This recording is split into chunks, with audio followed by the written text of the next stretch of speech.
샬롬, 샬롬. 오늘 말씀의 제목은 하나 되어 선교합시다. 특별히 5회 선교위원회 헌신 예배를 앞두고 특별히 우리 교회는 각 기관 부서들에 속해 있지만 우리 모두는 선교팀의 한 일원이 아니겠습니까? 그래서 오전 오후 다 선교에 관련된 말씀으로 이어서 함께 말씀을 나누고자 합니다. 복음에 빚진 우리가 하늘나라 가기까지 갈 때까지 우리도 그 빛을 사람들에게 비추어야 하지 않겠습니까? 말씀의 제목은 하나 되어 선교합시다. 이 목사가 아무리 잘해도 세상에서 그렇게 칭찬을 하지 않아요. 성도님들 아무리 잘 섬겨주고 아무리 잘해도요. 어떻게 생각하냐면요. 세상 사람들은 또 우리 교회 성도님들은 또 목사가 잘하는 건 당연한 거예요. 왜? 목사잖아. 그죠? 그거 하라고 시켰잖아. 그거 하라고 불렀는데 그것도 못해. 아무리 목사가 잘해도요. 뉴스거리는 안 됩니다. 근데 못하면 어떻게 되느냐? 실망을 해요. 그죠? 저는 그거 잘 알고 있어요. 하지만 우리 사랑하는 성도님들은 달라요. 성도님들은 다릅니다. 성도님들이 잘하면요. 세상이 바뀌어요.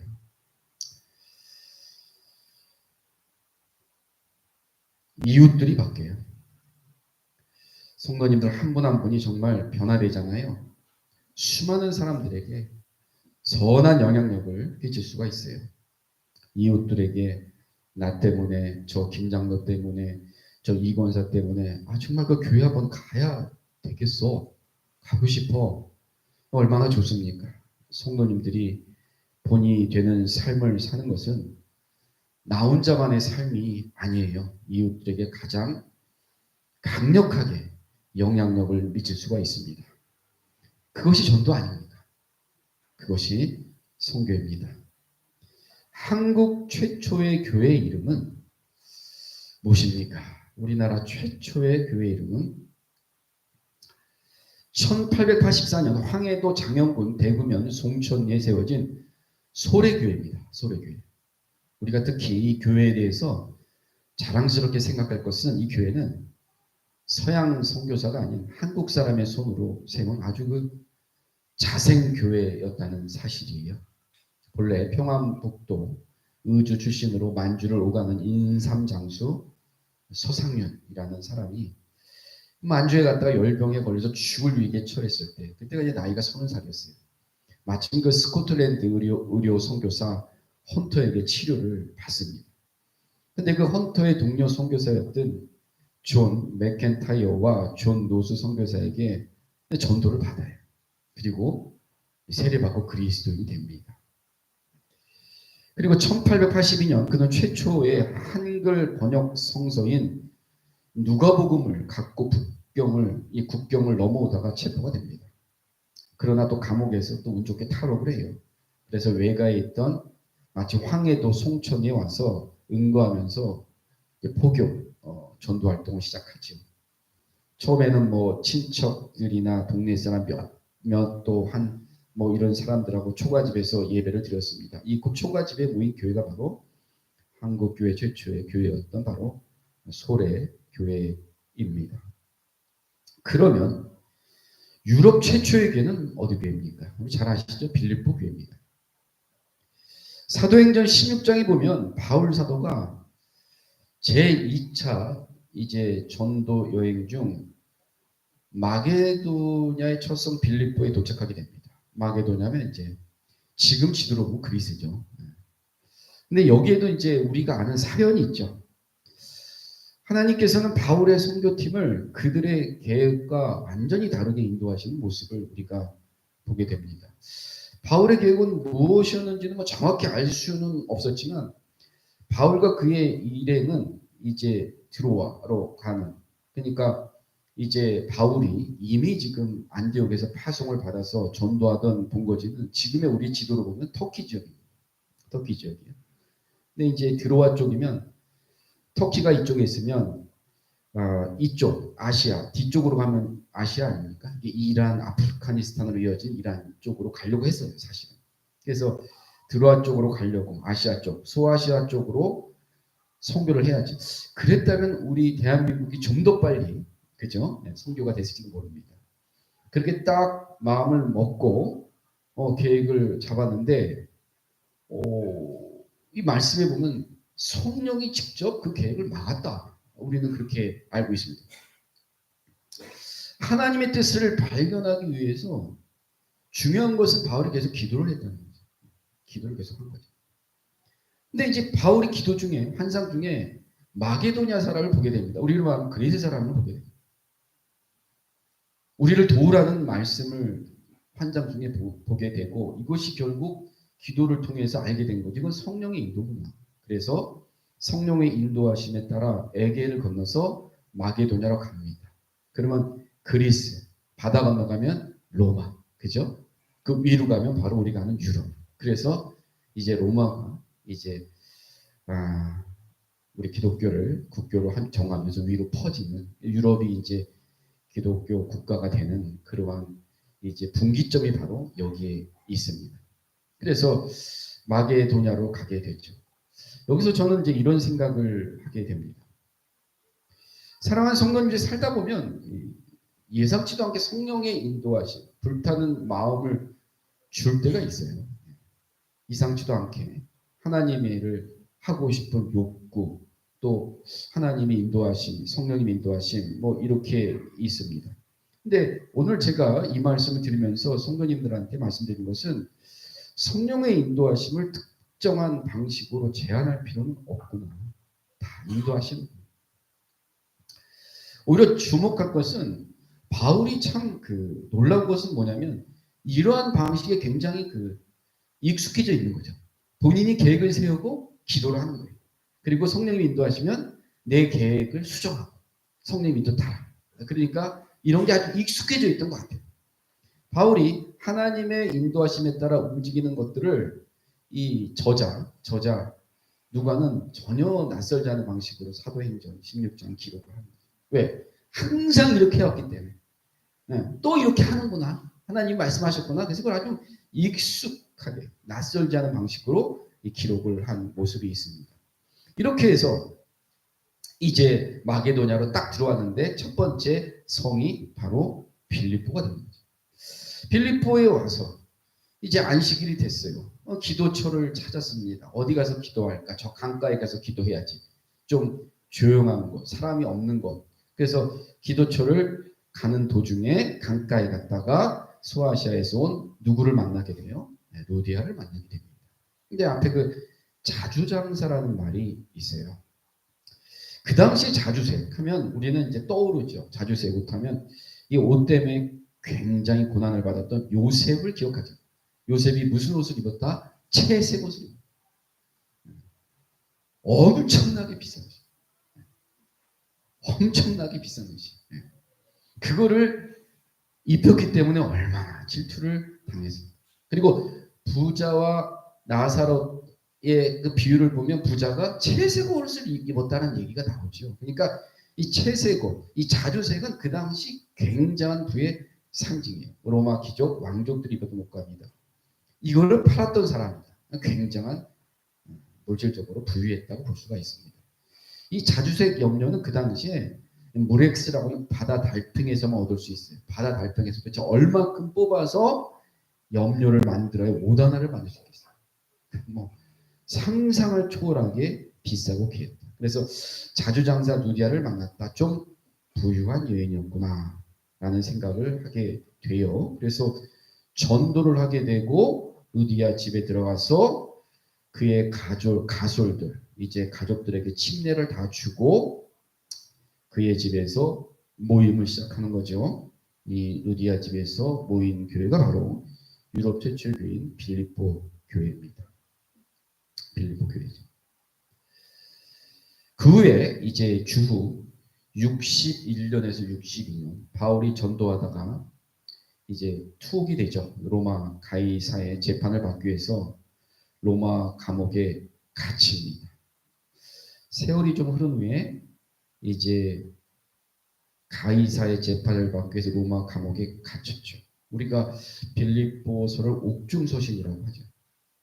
감옥에 갇혔을 때 이 빌립보서를 쓰게 되는데 여기서 그 에바브라디도라는 사람이 나옵니다. 어떤 부분에서 나오냐면 이 빌립보 교회는 특히 그 빌립보서 2장 25절에서 30절에 보면 에바브라디도라는 성도를 보내어서 성경금을 줍니다. 바울에게 성경금을 전달해요. 참 보면 빌립보 교회가 대단한데 바울이 너무나 감사한 거예요. 너무나 감사한 거예요. 그 얘기는 바울이 많은 교회를 세웠지만 그죠? 특별히 빌립보 교회를 딱 지목한 것은 많은 교회가 다 성경금을 준 것은 아니었다는 것을 반증을 해요. 그래서 너무나 감사해요. 그리고 그 에바브라디도를 통해서 지금 빌립보 교회가 어떻게 굳건하게 서가는지를 들었어요. 그 소식에 근거하여서 빌립보 교회가 난 너무나 빌립보 교회를 기대한다. 그 기대를 이제 편지로 답장을 쓴 거. 이것이 바로 로마의 옥중에서 기록된 빌립보서. 이 빌립보서는 특히 1장부터 4장까지가 다 주옥 같은 정말 말씀드리고 특별히 이 강단에서 최근에 가장 많이 설교되어지는 말씀이에요. 왜냐하면 나라가 어수선하고 시국이 힘들고 그리고 삶이 고달프니까 항상 기뻐하라. 힘을 주는 이 말씀을 강단에서도 많이 하게 됩니다. 저 또한 빌립보서를 많이 인용하게 되죠. 우리는 이 시간 빌립보 교회를 향한 이 바울의 권면에서 배우는 이 건강한 교회의 모습을 좀 살펴보겠습니다. 그리고 또한 우리 교회도 이 빌립보 교회와 같은 건강한 교회 모습으로 오래오래 부흥 성장하기를 소원합니다. 첫 번째, 이 빌립보 교회는 주 안에서 하나였다. 주 안에서 하나였다. 빌립보 교회는 처음부터 굉장히 좀 비교적 건강한 교회로 성장을 해 갔습니다. 물론 루디아의 역할은 굉장히 컸던 것 같아요. 그 교회를 열고 재정적인 지원을 뒷받침하면서 굉장히 부흥하는 데 도움을 줬던 것은 사실인 것 같습니다. 그러나 교회라는 것은요, 우리는 완전하지 않잖아요. 다 좀 불완전한 사람들이 모여서 형성하는 교회에 문제는 다 있습니다. 문제없는 교회는 없어요. 문제가 없을 수 없습니다. 특히 성도들 사이에도 인간관계의 갈등을 정말 피할 수는 없어요. 빌립보 교회도 예외가 아닙니다. 특히 성경은 두 여자 성도 사이에 존재하는 갈등을 보여주는데 우리 2절 말씀 볼까요? 내가 유오디아를 권하고 순두개를 권하노니 주 안에서 같은 마음을 품으라. 빌립보 교회는 여자들이 많았겠죠. 누구 집에서 시작됐어요? 여자 집에서 시작이 됐어요. 근데 많은 그 주석학자들은 이 루디아가 유오디아나 순두개였을 것이다 라고들 많이 얘기를 해요. 둘 중에 하나였다.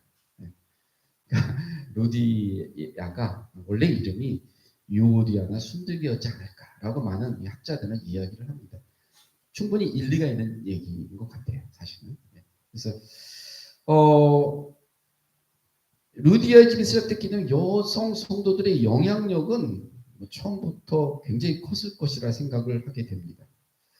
모르긴 몰라도 유오디아 순두개는 지금의 여전도 회장님 또는 권사회 회장님 정도 등등 이 정도 되는 거죠.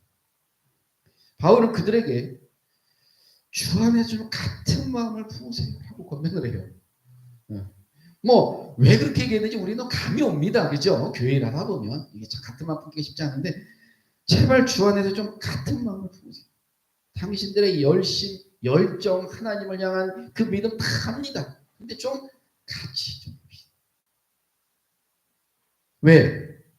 이 지도자의 개인 갈등이 교회에 짐이 되고 있었기 때문에. 바울은 이 두 사람을 그렇다고 비난하지 않습니다. 바울이 좀 대단한 게 이건 이러지 않고 비난하지 않고 교회 공동체가 이 두 사람을 도와주어서 문제가 해결되게 해야 한다고 권하는 거예요. 주 안에서 같은 마음 품으십시오. 3절 말씀이에요. 그 권하는 말씀이 뭐냐면 3절이 있어요. 참으로 나와 멍에를 같이 한 내게 구하노니 복음에 나와 함께 힘쓰던 저 여인들을 돕고 또한 글레멘드와 그 외에 나의 동역자를 도우라. 그 이름이 어디에 있어요? 야, 바울이 대단하지. 한마음 품으세요. 그 충성하는 여러분들의 이름이 생명책에 다 기록되어 있어요. 이렇게 말을 하는 거예요. 너무 멋지지 않습니까? 문제를 해결하는 중요한 관점을 끝에 그 이름의 생명책이 있습니다. 그럼 이것은 무엇을 얘기합니까? 생명책에 그 이름이 있다는 말은 그들이 다 구원받았어요. 천국에서 영생을 함께 누릴 자들이라는 말이에요. 우리는 흔히 교회 내에서 인간관계상의 갈등을 겪게 되면 이렇게 하면 나 그 인간 보기 싫어서 교회에 옮겨야지. 그 인간 보기 싫어서 교회 오기 싫어라고 말합니다. 그런데 성도님들 잘 기억해 보십시오. 그 인간을 어디서도 만나요? 천국에서.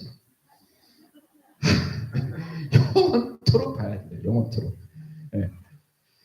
그러니까 그 인간을 천국에도 만나게 된다는 것입니다. 그러면 그 인간 보기 싫어 천국을 포기하겠습니까? 그럼 내가 안 가면 되죠.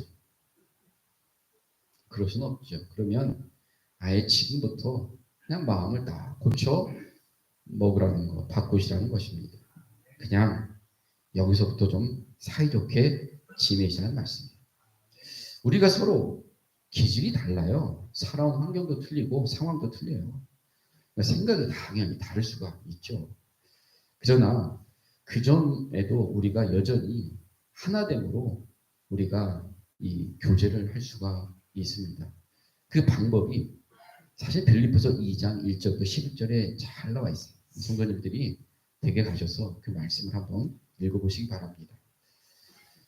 기질이 다른 우리가 어떻게 하나님 안에서 교제되는지 빌립보서 2장 1절부터 11절에 잘 말씀합니다. 근데 2장 2절 말씀을 한번 볼까요? 그래도 우리가 뭐 다 읽기는 시간 관계상 그러니까 2장 2절 말씀을 보면 이런 말씀이 있죠. 마음을 같이하여 같은 사람을 가지고 뜻을 합하여 한 마음을 품으세요. 라는 말씀을 하는 거죠. 한 마음이라는 얘기를 계속하거든요. 한 마음을 품으세요. 한 마음. 그럼 한 마음의 공통 분모에 대한 말씀이 우리 2장 5절 한번 볼까요? 5절 보면 우리 이 말씀을 다 같이 합독하면 되죠. 5절 시작. 너희 안에 이 마음을 품으라고 누구의 마음이에요? 예수 그리스도. 이것이 한 마음이에요. 이 마음을 품으면 된다. 이 얘기. 당신도 예수의 마음을 나도 예수의 마음을 품는다면 당신과 나 사이에 저 바다가 있을 필요는 없다. 당신과 나 사이에 저 바다가 있을 필요가 없다는 것입니다. 그러나 여전히 그럼에도 불구하고 물음은 좀 계속돼요. 그러면 예수의 마음은 무엇인가라는 것입니다. 계속 우리가 읽을 수밖에 없네요. 2장 6절부터 우리 11절 말씀 예수의 마음을 한번 제가 읽겠습니다. 2장 6절부터 11절. 그는 예수의 마음에 대한 설명입니다. 그는 근본 하나님의 본체시나 하나님과 동등됨을 취할 것으로 여기지 아니하시고 오히려 자기를 비워 종의 형체를 가지사 사람들 같이 되셨고 사람의 모양으로 나타나사 자기를 낮추시고 죽기까지 복종하셨으니 곧 십자가에서 죽으심이라. 이러므로 하나님이 그를 지극히 높여 모든 이름에 뛰어난 이름을 주사 하늘에 있는 자들과 땅에 있는 자들과 땅 아래에 있는 자들로 모든 무릎을 예수의 이름에 꿇게 하시고 모든 입으로 예수 그리스도를 주라 시인하여 하나님 아버지께 영광을 돌리게 하셨느니라. 예수님이 누굽니까? 하나님만큼 높으신 분, 하나님과 동등하신 분, 아니 그가 바로 하나님 자신이 아닙니까? 그런 분이 자기를 낮추시고 인간이 되고 종이 되어 이 땅에 오셨다면 이것이 정말 예수의 마음이었다면 사랑하는 성도님들 예수님도 이렇게 하는데 예? 내가 좀 낮추면 안 됩니까? 내가 좀 져주면 안 되는 건가요? 좀 한 마음으로 같이 가면 안 되는 건 이 얘기를 하는 거예요. 현실적으로. 야, 나 같은 사람이 예수가 이렇게까지 했는데 우리가 좀 낮춰서 이 마음 좀 품고 좀 하면 안 되겠느냐 이 얘기하는 거예요. 문제는 나를 정말 낮추지 못한 이 교만, 이것이 우리의 갈등의 정체가 아니겠습니까? 그리하여 진실로 겸손으로 하나 되는 교회가 되라는 것입니다. 두 번째, 빌립보 교회는 기쁨을 잃지 않았다. 기쁨을 잃지 않았다. 바울 사도는 인간 관계의 갈등을 넘어서서 빌립보 교회가 진실로 기뻐하는 교회로 서도록 권면을 하고 있어요. 자, 4장 4절 말씀 너무도 중요한 말씀. 주 안에서 항상 기뻐하라. 내가 다시 말하노니 기뻐하라. 정말 기뻐하는 교회로 서로 권면하자. 우리가 인간관계에서 갈등을 경험하면 제일 먼저 잃어버리는 것이 무엇일까? 웃음이 없어요. 얼굴이 굳어지고 마음이 딱딱해져요. 기쁨이 없습니다. 그리고 우리가 기쁨을 잃는다면 전도 못해요. 전도를 할 수가 없습니다. 내가 기쁘지 않은데 내가 우리 교회로 이웃을 전도한다? 불가능하죠. 우리가 기쁨을 잃는다면 어떻게 세상을 향해 전도하는 공동체가 될 수 있겠습니까? 그래서 제일 중요한 것은 바울서는 우리가 빨리 이 기쁨을 좀 회복해야 한다는 거예요. 사랑하는 성도님들, 기쁨을 회복해야 해요. 근데 바울 사도는 이 기쁨의 회복을 딱 5절에 말씀을 하고 있거든요. 4장 5절 말씀 보시면 뭐라고 되어 있냐면 4절은 주 안에서 항상 기뻐하라 내가 다시 말하면 기뻐하라고 말하면서 5절은 너의 관용을 모든 사람에게 알게 하라 주께서 가까우시니라 라고 말씀합니다. 여기서 관용의 의미는 뭐냐면 너의 감정을 좀 절제하고 너의 감정을 절제하고 좀 이성적으로 서로를 너그럽게 대하라는 거예요. 너무 감정적으로 하지 말고 때로는 이성적으로 좀 배려해라. 너그러워라. 제가 그런 말씀을 드렸던 기억이 납니다. 우리 사람들은 혼자 살 수가 없잖아요. 다 더불어 살아요. 그러니까 사람들을 더불어 산다는 얘기는 사람들을 주위 신경을 쓰면서 사는 거예요. 그죠? 신경 안 쓰고 살면 어디 TV에 나는 것처럼 산속에서 혼자 사는 거지. 어떻게 보면 그것도 굉장히 이기적이에요. 제가 봤을 때. 그러니까 신경을 안 쓰면서 살지 않다. 신경 쓰고. 근데 그 신경 쓰는 것을 내 이득으로 생각하면서 신경 쓰는 게 뭐냐면 눈치예요. 그런데 남을 생각하는 신경 쓰는 게 배려입니다. 이 배려는 가정교육, 어렸을 때부터 자녀들에게 가르쳐야 돼요. 이게 저는 부모들의 역할이 생각합니다. 나를 위해서 신경 쓰는 건 아주 눈치고요. 처세입니다. 근데 남을 위해 신경 쓰는 건 배려입니다. 우리 믿는 사람들은 이렇게 사셔야 해요. 그러니까 우리식으로 말하면 이 관용, 감정을 절제하고 이성적으로 서로를 너그럽게 대하라는 것은 우리식으로 말하면 좀 너무 열받지만 항상 말씀드리잖아요. 감정은 사라져도 결과는 처참한 결과는 그대로 남아요. 느껴보셨죠? 불같이 화를. 시간이 지나면 내가 왜 화내는지 기억은 안 나는데 정신 차리고 보니까 내가 뱉은 말, 내가 만든 행동으로 현실은 비참해요. 이거를 극복이 안 됩니다. 참 바울 선생님이 이 하나하나 말씀하는 게 우리 살아가는데 너무도 참 귀한 말씀을 주십니다. 열받지 마라. 자, 바울 선생님 그랬어요. 관용해. 열받지 마라. 한마음 품어라. 결론적인 이유가 뭐냐면 주께서 가까우십니다. 우리 하늘나라 가는 건 순서가 없습니다. 어느 순간에도 가면 하나님 앞에 서게 되거든. 가까워. 그러니까 그러지 마. 라고 말씀합니다. 사랑하는 성도님들, 주님 앞에 서는 날 무엇보다 주께 구할 것이 뭔지 아세요? 이거 생각하셔야 돼요. 주님 저 좀 용서해 주세요. 저 좀 관용 좀 베푸세요. 그거 제가 잘못한 거 좀 이해 좀 해주세요. 똑같잖아요. 나는 그렇게 안 하고 주님 앞에 내 관용을 푼다? 저에게 관용 좀 베풀어 주십시오입니다. 그렇다면 나도 나를 열받게 하는 이웃들에게 지금 여기서부터 관용을 베풀며 산다는 것입니다. 살아야 한다는 것입니다. 그래야 내가 기쁘죠. 좀 잊어버리세요. 행복합니다. 우리 삶이. 자, 정말 우리 가끔은요. 잊어버리고 사는 게 너무 많아요. 행복해요. 건강하고 행복한 겁니다. 그리고 이어서 바울 사도는 뭐라고 얘기하면 6절을 말해요. 그러면서 얘기합니다. 아무것도 염려하지 마. 너무나 귀한 말씀이죠. 뭐라 그래요? 기도해라. 너무 염려하지 말고 기도해. 모든 일에 기도와 간구로 너희 그냥 구할 것을 감사함으로 하나님께 하라. 너무 걱정하지 말고 좀 관용하고 베풀고 살면 그냥 기도해. 기도하며 살라고 하는 염려할 거 다 주께 맡기고 기도하며 살라고 합니다. 절대 염려는 기도를 앞서집니다. 주께 맡기면 염려할 것들이 내 문제가 아니고 누구의 문제가 된다? 주님의 문제가 된다.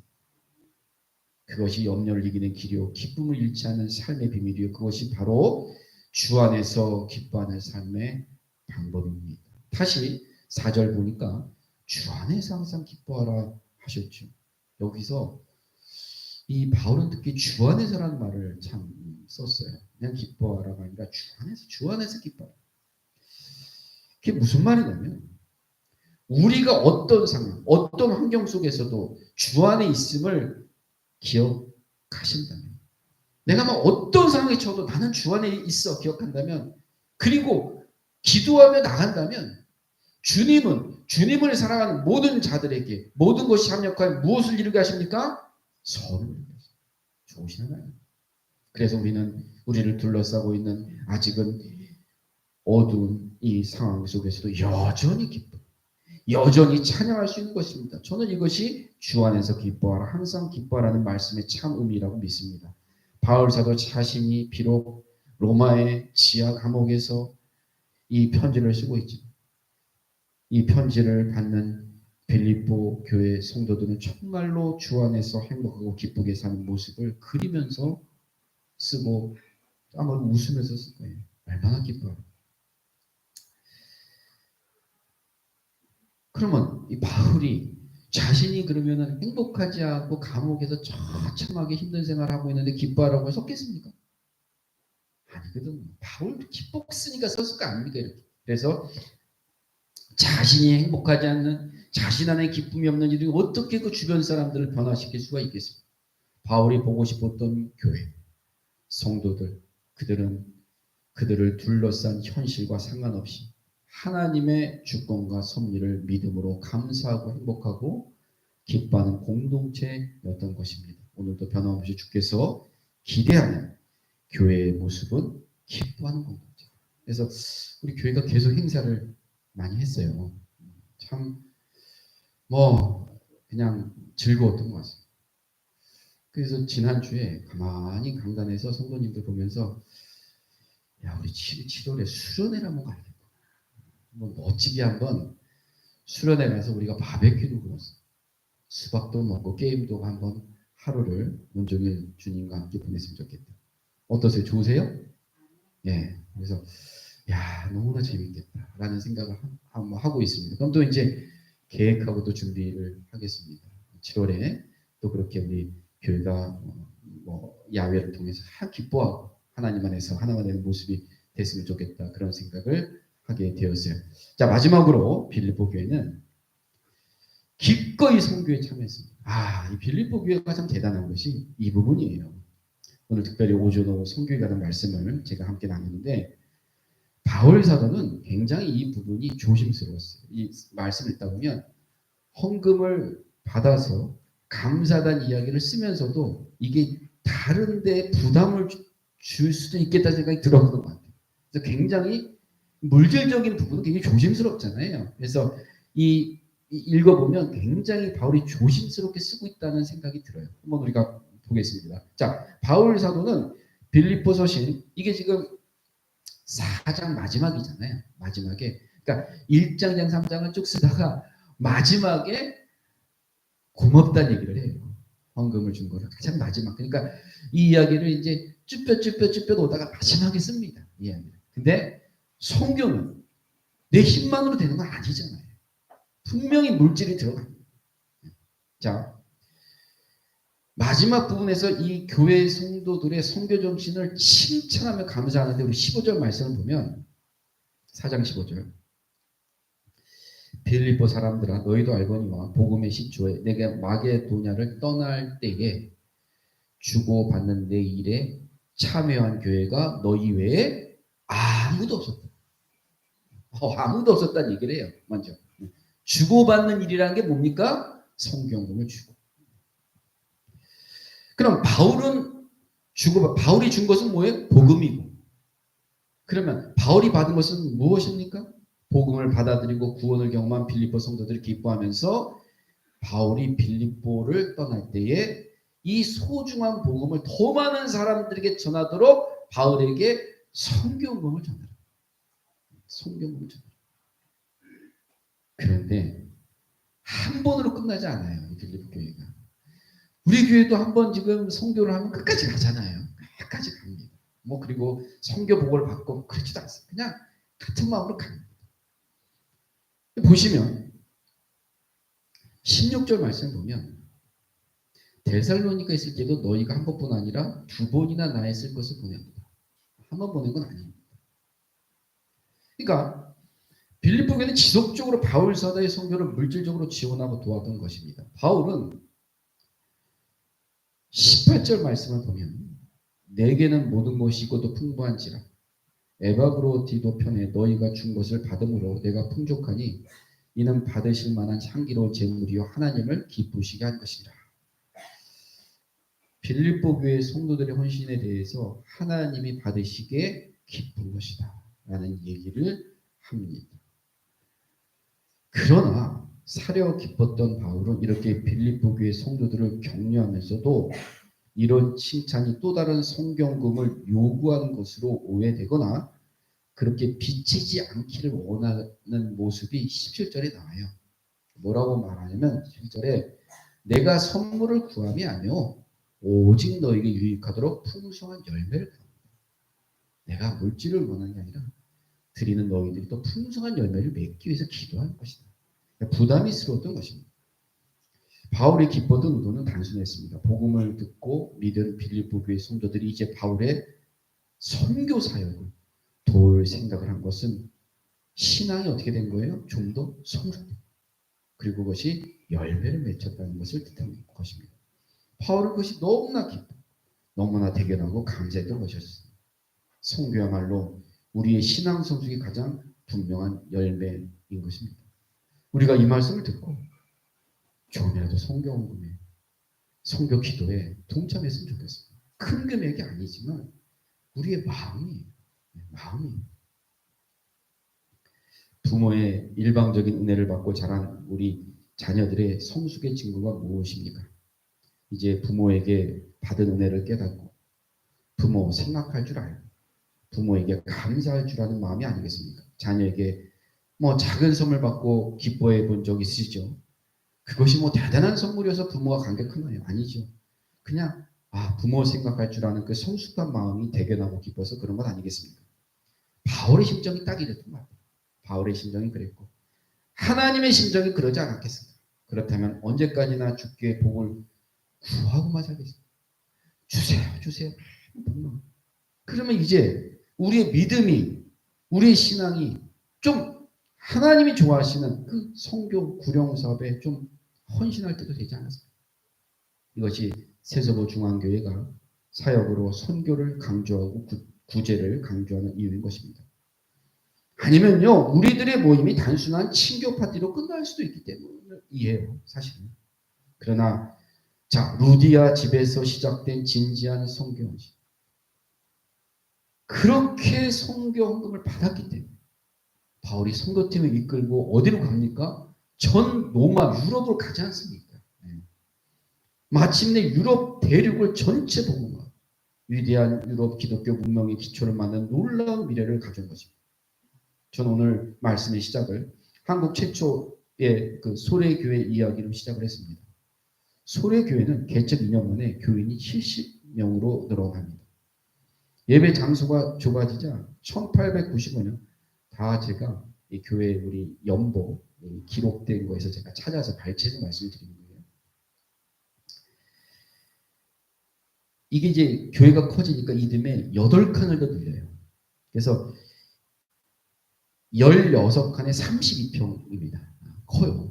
크더라고요. 이때 교인 수가 200명. 대부분 어려운 삶 중에서도 성경이 가르치는 대로 헌금생활 11조를 실천했고 구제를 실천했고 소래를 기점으로 인근 지역, 장현, 송화, 은율, 풍천, 문화, 해주, 옹진 등 7개 마을의 교회를 개척하고 선교 헌금도 작정했습니다. 그래서 교회들이 배가가 되고 예배당 종소리가 마을을 깨우는 거죠. 치니까. 교회 설립 4년이 지나가는 시점에 인근 지역에는 주색작, 투전, 미신이 없어지고 농사가 잘 되어서 마을들이 풍년을 맞게 되자 안 믿는 사람들까지 예수쟁이들이 그 하나님의 예수쟁이들이 참 하나님 살아계시다고 고백하면서 구원받는 사람들이 교회마다 더해갔다고 합니다. 한편 소래교회는 소래 마을 한 사랑방을 빌려서 유명한 학교, 소래 초등학교를 이제 학교를 운영을 하는데 수년 후 이 학교는 이 마을에서 열병을 앓다가 순교한 맥켄지 선교사의 유산 헌금으로 소래보통학교 정식 4년제 학교가 됩니다. 이 학교 출신들을 열거해보면 나중에 세브란스 첫 졸업생이 된 김필수, 경신학교 첫 졸업생 서병훈, 세브란스 전 원장 김명수, 그리고 김필래, 유명한 여성 독립운동가 김마리아, 김항, 이런 쟁쟁한 민족 지도자들이 이 한국 최초의 교회에서 나왔던 것입니다. 작은 초가교회가 낳은 한국교회 기적이 시작이었습니다. 그러나 더 중요한 사실은 이것입니다. 만일 우리가 이 처음 교회의 사랑과 헌신을 배울 수 있다면 그 기적은 또 한 번 일어날 수 있다는 겁니다. 그때 우리들의 사랑하는 이 세수부 중앙교회, 내 교회의 별명은 치유하고 선교하고 세상을 변화시키는 교회가 될 것입니다. 우리 교회를 지금까지 이렇게 지켜주시고 선교의 꿈과 사명을 잃지 않고 전진하게 해주신 하나님께 감사를 드리며 교회를 위해서 주님을 위해 또 흘린 눈물과 땀을 사람들은 몰라줄지라도 주님이 아시니 그걸로 충분합니다. 이제 말씀을 맺고자 합니다. 어떻습니까 요즘? 옛날에 그 대통령 후보가 살림살이 좀 나아졌습니까? 라는 그 기억이 나는데 힘드시죠? 요즘 다 힘든 것 같아요. 특히 참 자영업 하시는 분들이 너무나 힘들어요. 수치를 봐도 뭐로 봐도 그리고 요즘 기업들이 안 되니까 사람을 안 뽑잖아요. 그리고 AI 인공지능 되니까 또 많은 직업들이 없어지고 있고 참 그렇습니까? 어떻습니까? 사랑하는 성도님 한 주간 내가 지난 한 주간 살면서 나는 한 주간 마음이 평안했다. 좋은 일만 있었다. 손 한번 들어보십시오. 한 분도 안 계세요? 장로님 화이팅입니다. 한 주간 그냥 아침에 딱 일어났을 때 마음이 그냥 평안했으면 좋겠어요. 그렇죠? 하루 그냥 평안하게. 그냥 커피 한 잔 마시면서 평안한 하루가 시작되면 좋겠는데 그렇지 못해요. 근데 이런 말씀 드리고 마치겠습니다. 사랑하는 성도님들, 하나님께서 어련히 알아서 해주지 않겠습니까? 네, 어떻습니까? 하나님 뜻 안에 머물며 내가 살아가고 있다면 설령 내 뜻대로 안 되더라도 내가 원하는 그것이 이루어지지 않을지라도 그래서 감사합니다. 그렇게 감사가 절로 나오는 믿음이 진짜 믿음인 거죠. 하나님께서 어련히 알아서 생명길 살리는 길로 인도해 주시지 않겠습니까? 그 사실이 잘 믿어지지 않는다면 이 시간에 나 정말 믿음 없다. 믿음 달라고 고백하시기 바랍니다. 그래서 우리 모두 다 기적보다 더 큰 하나님을 신뢰하면서 진짜 믿음의 길을 걸어갈 수 있기를 간절히 소원합니다. 기도하겠습니다.